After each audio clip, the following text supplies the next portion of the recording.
Toby the Tram Engine. Toby and the Stout Gentleman. Toby is a tram engine. He is short and sturdy, he has cow catchers and side plates, and he doesn't look like a steam engine at all. He takes trucks from farms and factories to the main line, and the big engines take them to London. And elsewhere his tram line runs along roads and through fields and villages. Toby rings his bell cheerfully to everyone he meets. He has a coach called Henrietta, who has seen better days. She complains because she has few passengers. Toby is attached to Henrietta and always takes her with him, as he says, "Well, you never know, she might come in useful one day." But Henrietta is never very happy. "It's not fair at all. Just look at all those buses full of passengers and I've not known. I remember the day when I used to be full of passengers, and have 9 tracks following behind me, but now there are only 3 or 4.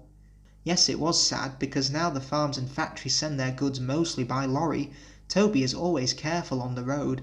The cars, buses and lorries often have accidents. Toby hasn't had an accident for years, but the buses are crowded and Henrietta is empty. It puzzles Toby. I can't understand it. People came to see Toby, and they come by the bus and stare at him and laugh and say, "Oh, isn't he great? Oh yes."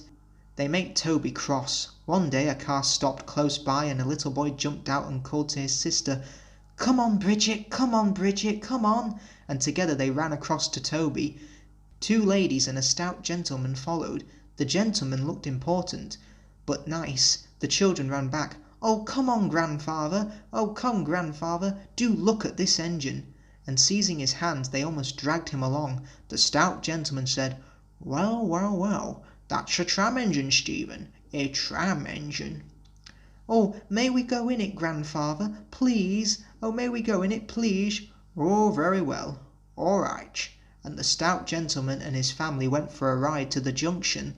There they waited for Toby to take them back to their car, and the stout gentleman said to Toby, "By the way, what is your name?" "Oh, Toby, sir." "Oh, Toby, is it? Well, thank you very much for a very nice ride." "Thank you, sir. Thank you very much indeed, sir." And Toby said to himself, "Now this gentleman is a gentleman who knows how to speak to engines."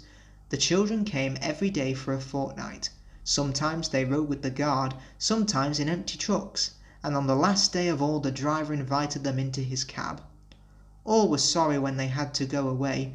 Stephen and Bridget said, "Thank you very much indeed" to Toby, his driver, his fireman and the guard. The stout gentleman gave them all presents, and Toby said, "Oh, thank you very much indeed.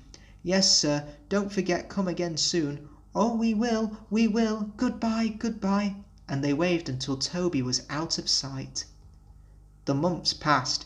Toby had very few trucks and fewer passengers, and Toby's driver said to him, "Well, this is our last day, Toby. The manager says we must close tomorrow." And Toby puffed very sadly to his shed. Oh dear, and he went off unhappily to sleep. Next morning the shed doors were flung open, and Toby woke with a start to see his fireman dancing a jig outside. The driver was very excited and waving a piece of paper. "Wake up, Toby, my boy, wake up and listen to this. It's a letter from the stout gentleman." Toby listened. But I mustn't tell you any more, or I will spoil the next story.